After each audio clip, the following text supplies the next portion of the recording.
Welcome back, viewers. Now our focus continues to be on the much anticipated bilateral talks of India with China. Prime Minister Narendra Modi is on a two-day visit to Russia to attend the 16th BRICS Summit. Russian President Putin has welcomed Prime Minister Narendra Modi at the dinner hosted for the BRICS leaders. Prime Minister Narendra Modi will be shaking hands with multiple world leaders, including Russia's Putin and China's Xi Jinping and other counterparts.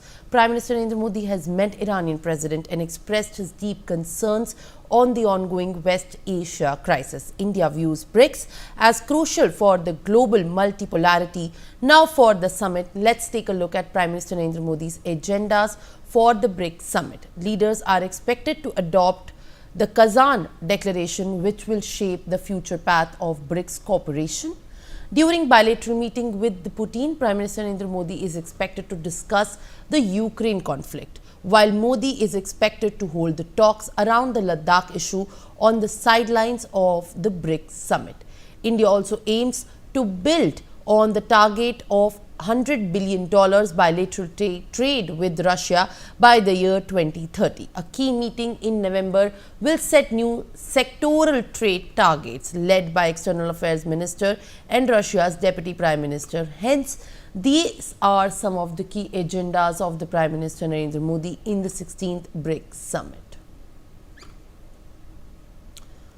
All right, viewers, joining me on the broadcast is my colleague Mahima Kataria. Mahima, as you join us back, what is exactly, apart from what we have already told, on the agenda of the 16th BRICS Summit? Here, Prime Minister Narendra Modi was hosted by Russian President Vladimir Putin, and at the same time, BRICS is also viewed very critically and significantly, as India is going to be having that space with China to discuss about the disengagement and the points where friction has often been viewed after the Galwan Valley clash of 2020 with China, as far as the issues mounting on the strategic points at the LAC is concerned. Mahima, over to you.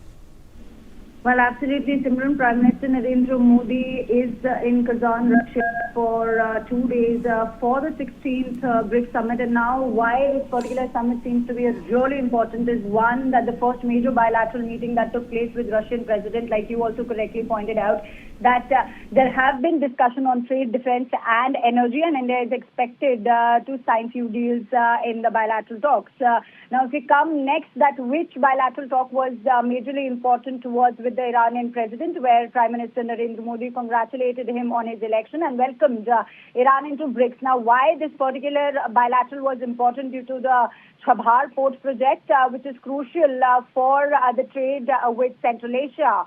Also, now you spoke about the Prime Minister Narendra Modi having a bilateral talk with the Chinese counterpart. That is, Prime Minister Narendra Modi will today, Simran, have a bilateral meeting with Chinese President Xi and on the sidelines of the BRICS Summit, and also Simran, this will be the first formal meeting between the two leaders in 5 years. Now, why this particular meeting is important and why today's day is important, a part of the Kazan Declaration, this is because the breakthrough that happened between India and China towards the disengagement in the eastern Ladakh, that comes after 2 years of stalemate over two friction points in the eastern Ladakh. Now, both India and China will be patrolling along the line of actual control. And this was a statement given by the External Affairs Minister before he left for BRICS. So definitely all eyes on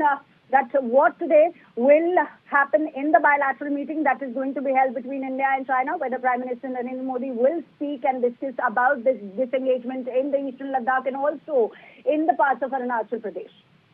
Yes. Simran. Joining me on the broadcast to break it down for the benefit and interest of all of you is expert and defense expert Sanjeev Srivastava. So welcome back on the broadcast. As we detailed about the significance and the crucial a need for the disengagement. What I want to understand from you at this point is also the key challenges that could be posed before the disengagement talks, and as the resolution talks will be discussed today, as we can confirm here, but what will be the challenges that in fact the India is also looking to discuss ahead with China, as far as now the disengagement truce is done, but the bilateral talks is the next step?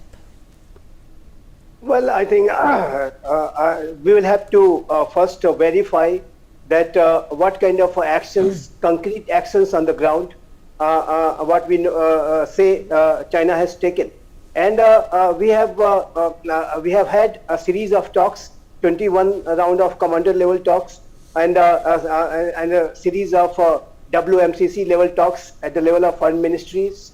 So, but what we have also seen that the words which have been said in those meetings, sometimes it has not got into action on the ground. So I think it is very important for both the nations, when the wisdom has prevailed, that they put their actions on the ground, that they take concrete actions on the ground, and that is what is going to be verified. And India, obviously, we will verify, and we will have a very close surveillance and verification on what is being done on the Chinese side, and accordingly we will take our own steps. So I think the larger India-China border areas and the various issues which are there, which are to be resolved. As I said in the morning on your channel, that there is also a need to start a formal, negotiations process to clearly and properly demarcate the entire India-China border areas. But that is a long-drawn process, it's a long task which both the nations must start. But at this point of time, what the real focus is that disengagement, and that disengagement which is going to be happening.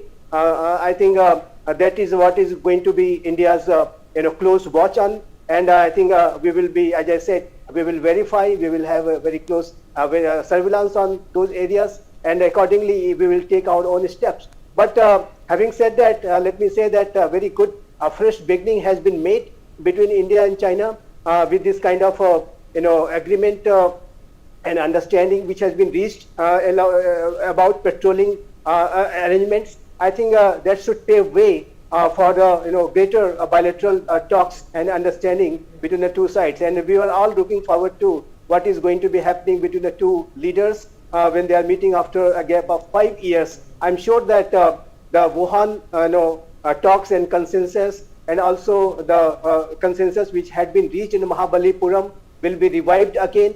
And both the leaders have been meeting in the past, but it was unfortunate that in last 5 years they could not meet because of several reasons. But I'm sure that those spirit of friendship and understanding will be revived yet again when they are going to meet in Kazan.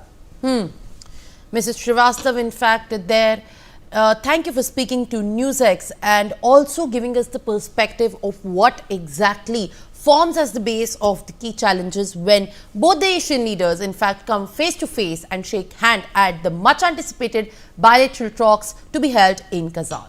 Now we are shifting our focus to what's happening in Kerala, which the focus